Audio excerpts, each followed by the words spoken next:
Assalamualaikum warahmatullahi wabarakatuh. Alhamdulillahirabbil alamin wa bihi nasta'in ala umuri dunya waddin. Wassalatu wassalamu ala asyrafil anbiya wal mursalin sayyidina wa maulana Muhammadin wa ala alihi washabihi ajmain, amma ba'du. Saya Muhammad Ja'far Firdaus akan menyampaikan sedikit materi mengenai iman kepada hari akhir, yang mana ini merupakan rukun iman yang kelima yang wajib kita ketahui.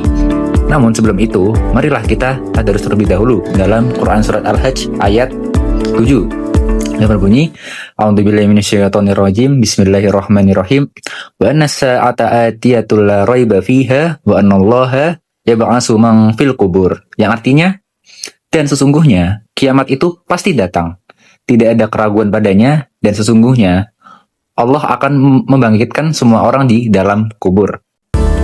Baik, untuk selanjutnya yaitu materi yang akan kita bahas. Yang pertama adalah ada definisi iman kepada hari akhir. Kemudian ada macam-macam kiamat. Dan yang ketiga ada proses kehidupan manusia setelah meninggal. Namun sebelum kita masuk ke materi yang pertama, kita lihat dulu nih, ada dua gambar. Yang pertama yaitu ada gambar gunung meletus, yang mana ini merupakan salah satu dari kejadian pada saat hari kiamat nanti, yaitu gunung akan meletus yang mana akan menghancurkan seluruh muka bumi ini. Kemudian gambar yang kedua adalah di mana proses manusia dikumpulkan. Di situ nanti akan ditimbang amal baik dan amal buruk manusia. Masuk materi yang pertama, yaitu definisi. Iman kepada hari akhir adalah meyakini bahwa seluruh alam semesta termasuk dunia dan seisinya akan mengalami kehancuran. Nah, kenapa kita harus percaya? Karena Allah Subhanahu wa taala menciptakan kita dan sudah berjanji di dalam Quran Surat Al-Hajj ayat 7 tadi yang sudah kita baca, yaitu bahwa kiamat itu sudah pasti datang. Nah, sehingga ini berarti hari kiamat itu sudah pasti terjadi, dan setelah kehancuran itu kita akan dihidupkan kembali. Kemudian kita akan mengenal macam-macam kiamat, yang mana macam-macam kiamat sendiri itu ada dua. Yang pertama yaitu kiamat sugro. Itu adalah kiamat kecil, yang mana kiamat sugro itu adalah terjadinya kematian sebagian umat manusia. Jadi contoh paling mudah ini, ketika ada orang yang meninggal, itu adalah kiamat kecil untuk orang itu. Kehidupannya di dunia telah selesai dan ia memulai perjalanan menuju akhirat. Jadi kematian di sini sebagai pengingat paling hebat. Setiap kali kita mendengar berita duka, itu seakan ada alarm yang mengatakan bahwa hidup di dunia ini cukup sementara dan kita harus mengumpulkan amal baik sebanyak mungkin. Kemudian yang kedua ada kiamat kubro atau kiamat besar, yang mana kiamat kubro ini adalah kehancuran yang terjadi pada seluruh alam semesta. Tidak hanya manusia yang mati, tapi matahari, bulan, bintang, gunung, dan semuanya akan hancur. Lalu selanjutnya kita akan mengetahui bagaimana proses kehidupan manusia setelah meninggal dunia. Yang pertama ada alam barzah atau yang biasa kita kenal dengan alam kubur. Jadi ini adalah tempat di mana kita menunggu di dalam kubur setelah kita meninggal. Di sini kita sudah mulai merasakan balasan dari perbuatan kita di dunia. Kalau kita anak yang baik, kubur akan terasa lapang dan nyaman. Tapi sebaliknya, jika kita sering berbuat jahat, maka kubur akan terasa sempit dan gelap. Kemudian yang kedua ada Yaumul Ba'ats atau hari kebangkitan.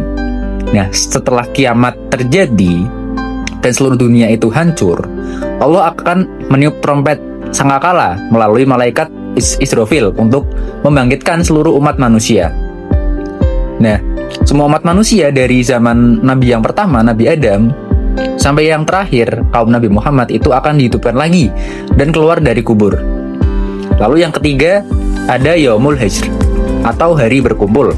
Nah, di sini semua manusia yang sudah dibangkitkan itu akan berkumpul di satu tempat, yaitu padang mahsyar yang sangat luas.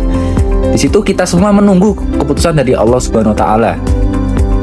Dan kemudian yang keempat ada Yaumul Hisab atau hari perhitungan. Nah, ini adalah di mana semua amal kita akan dihitung. Tidak ada yang terlewat, mulai dari hal-hal kecil seperti sikat gigi, kemudian menolong kucing, sampai kebohongan-kebohongan yang pernah kita lakukan. Itu semua ada rekapannya dan itu akan diperhitungkan. Yang kelima itu ada Yaumul Mizan atau hari penimbangan. Nah, setelah amal kita dihitung semua, itu amal kita akan ditimbang di sebuah timbangan keadilan. Yang mana kalau timbangan amal baik kita ini lebih berat, maka kita akan bahagia. Tapi sebaliknya, jika timbangan amal buruk kita ini yang lebih berat, maka kita yang harus hati-hati. Kenapa harus hati-hati? Kita masuk ke yang keenam. Ada surga dan neraka. Nah, jadi ini adalah tempat tujuan akhir. Siapa yang timbangan kebaikannya berat, maka dia akan masuk surga. Yang mana di sini adalah tempat segala kenikmatan yang kekal. Dan siapa pula yang timbangan keburukannya itu lebih berat, maka dia akan masuk neraka atau tempat balasan yang paling pedih. Kemudian yang terakhir ada refleksi untuk diri kita.